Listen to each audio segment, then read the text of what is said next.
Doctors suggest that citizens around 40 to 50 years old should undergo eye examinations every year. For high-risk groups, including those with high myopia and high eye pressure, they are recommended to undertake even more comprehensive eye examinations every year to prevent irreversible vision loss.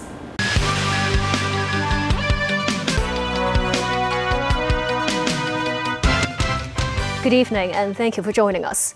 Hurricane Milton made landfall Wednesday along Florida's Gulf Coast as a Category 3 storm. Milton brought powerful winds of 205 kilometers per hour, heavy rain, and storm surges that caused flooding in some coastal areas. By Wednesday evening, more than 130 tornado warnings associated with Milton have been issued by the National Weather Services. Milton was downgraded to a Category 1 storm as it moved through Florida early Thursday.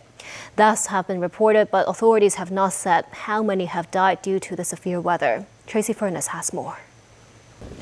Meanwhile, a political storm is brewing in the U.S. over disaster relief and the federal government's response to the recent hurricanes. This as Vice President Kamala Harris criticized former President Donald Trump over misinformation about hurricane relief. NBC News has more. The captain of a Turkish Airlines plane died mid-flight, forcing the co-pilot to make an emergency landing in New York City on Wednesday. The cause of the pilot's death is still under investigation. Speaking at a summit with southeastern European leaders in Croatia, Ukrainian President Volodymyr Zelensky said he intends to present Kyiv's victory plan for defeating invading Russian forces to Western leaders this week. However, a weekend meeting to discuss it has been postponed as U.S. President Joe Biden said he had to stay home to respond to Hurricane Milton's landfall in Florida. Daniel Rao tells us more.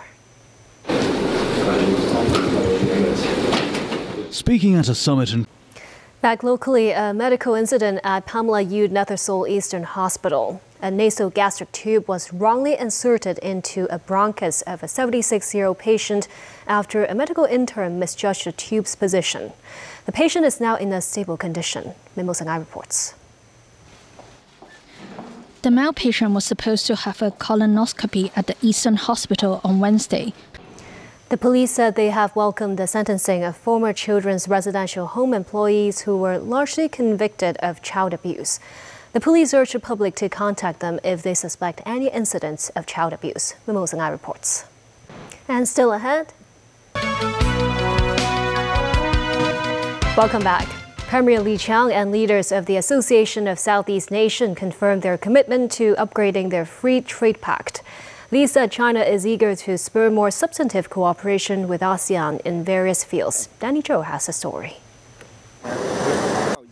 China will resume importing Australian live lobsters by the end of the year. This after Premier Li Qiang agreed a deal with Prime Minister Anthony Albanese when they met on the sidelines of the regional summit in Vientiane.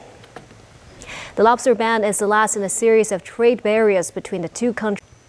Health officials say an Israeli strike on a shelter in Gaza has killed at least 28 people. More than 40 have been killed in Jabalia this week, with thousands trapped or displaced in northern and central Gaza.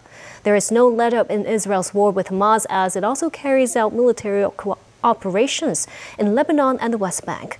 Prime Minister Benjamin Netanyahu held his first phone conversation with U.S. President Joe Biden since August.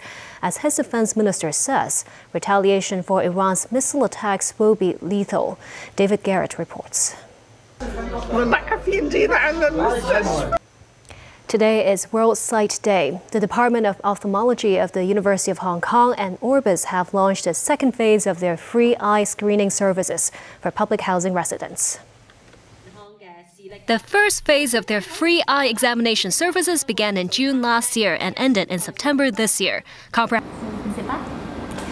Doctors suggest that citizens around 40 to 50 years old should undergo eye examinations every year. For high-risk groups, including those with high myopia and high eye pressure, they are recommended to undertake even more comprehensive eye examinations every year to prevent irreversible vision loss. South Korean author Han Kang has won the 2024 Nobel Prize in Literature. This was announced today in Stockholm by the Nobel Committee at the Swedish Academy.